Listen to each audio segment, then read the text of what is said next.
If you get sleepy watching my video, it's because I have the voice of an angel.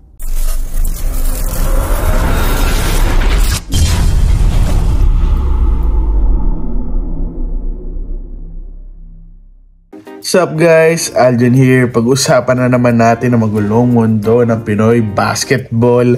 Alam nyo na. So guys, alam nyo ba na available na ang Prime dito sa Pilipinas? So guys, nakabili kami ng Prime sa Batangas, sa SNR. Ewan ko lang kung sa buong SNR na sa buong Pilipinas is available. Pero nga, available na siya sa Batangas, sa Lipa. Bili na yung mga tropa ko sa QC. So siguro available na sa buong Pilipinas, sa lahat ng SNR guys. I-try nyo na. So dalawang flavor lang ang binili ko kasi medyo pricey. 145 isa, diba? Actually nainom ko na talaga sila, pero para sa inyo iti-taste test ko ulit. So try natin guys ang Tropical Punch.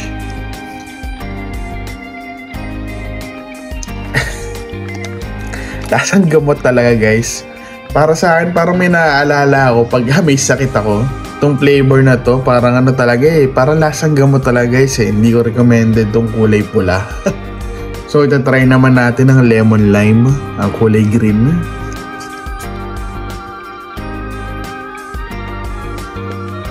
Okay naman yung lasa niya, sobrang tamis lang. Parang masyado siyang matamis for me para sa isang energy drink.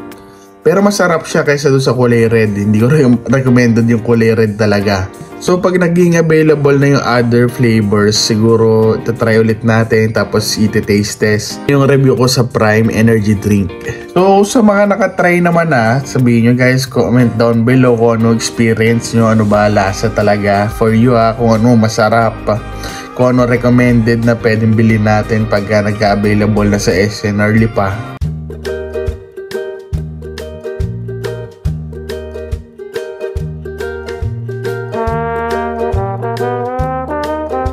Guys, back to the ball game. Pag-uusapan natin ang mga trade rumors around social media. So si Perkins daw ng Phoenix Fuel Masters ay matatrade na sa Magnolia Templados Hotshot at ang kapalit daw ay si Abu Tratter. So para sa akin guys, hindi mangyayari tong trade na to kasi sobrang lugi talaga ng Phoenix dito. At kung mangyayari man tong trade na to is medyo magsususpecha ka na sa Phoenix na baka sila ay farm team. Kasi nga si Calvin Abeba napapunta doon, diba?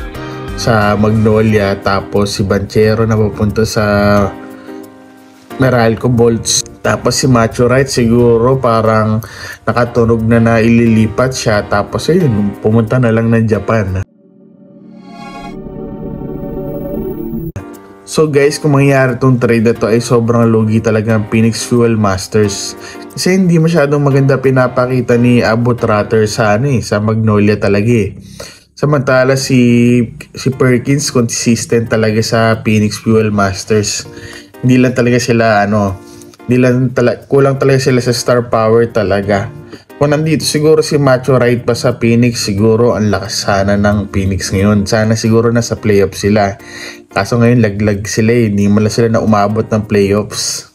Actually isa lang naman legit na independent team ang nakapasok ngayon sa playoffs. Yun ay Rain or Shine Elasto Painters. Kasi yung Northport naman alam natin ngayon is farm team siya. So sinasabi lang na independent team pero lagi naman napipitasan. So sa tingin nyo guys, matutuloy ba itong trade na to? Abu Tratter to Phoenix Fuel Masters kapalit ni Perkins papuntang Magnolia Templados Hotshot. Share your thoughts in the comment section guys. Pag-usapan natin to.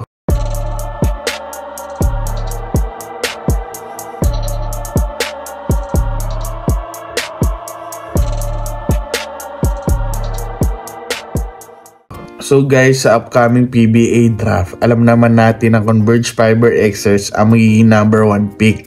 At so meron nga daw wishlist Aldin Ayo sa upcoming PBA draft. May 4 players siya na gusto ma-draft this season.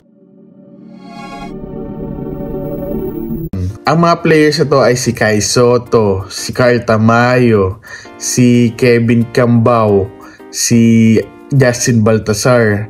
Na feeling ko is yung tatlo dito ay imposible. Siguro yung isa ang pwede. umpisa natin kay Soto na feeling ko is medyo bata pa, na malaki pa potential na makapaglaro talaga sa ibang bansa. Sayang naman, mas malaki kita dun eh.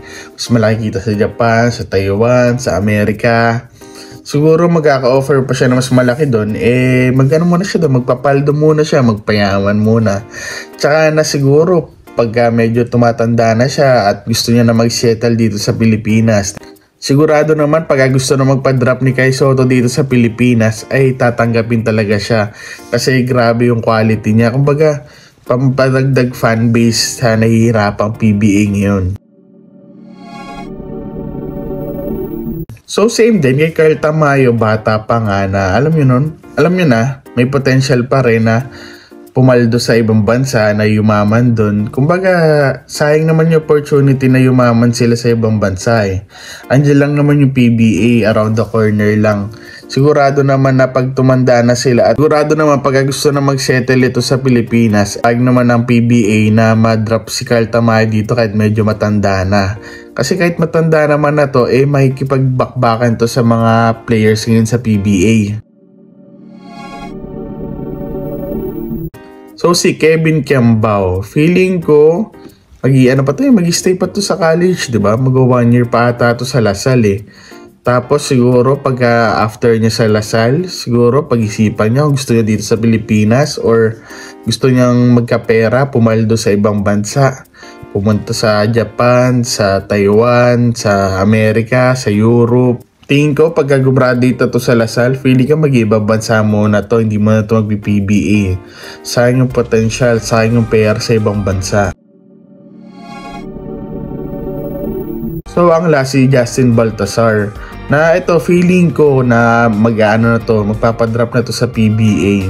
Kasi wala, nandito na siya sa MPBL ngayon, di ba? Depende na lang talaga kung mag-stay pa siya talaga sa MPBL, yun lang. Feeling ko hindi na to mag-ibang bansa kasi naranasan niya na, 'di ba? Napag-import na siya sa ibang bansa.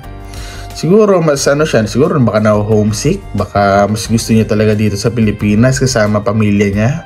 Pero yung tatlo naman guys, siguro si Kai Sotto, si Carl Tamayo, pati si Kevin Kiambao, siguro nga kung gusto nila dito sa Pilipinas talaga siguro baka maglaro sila sa PBA. Kumbaga hindi naman ganun kaliitan talaga yung sweldo dun eh. Kumbaga sa mga normal na average person na nagtatrabaho sa office, napakalaki na sweldo ng mga yan guys, umaabot 6 digits. So, iba nga dito, nakailang taon na, mga 5 digits pa lang earner sa kanilang mga office sa mga kanilang trabaho. Sabihin natin, syempre, million ang makukuha nila doon. Pero kung gusto nila talaga magstay dito sa Pilipinas at baka na homesick na doon, babalik talaga dito sila at magpapadrop sa PBA. So, sa apat na yun guys, si Carl Tamayo, si Kai Sotto, Kevin Kiambao, si Justin Baltasar, sino tingin nyo guys magpapadrop sa upcoming PBA draft? Share your thoughts in the comment section guys, pag-usapan natin to. So guys, thank you for watching. Like, share, comment, subscribe. See you in the next video.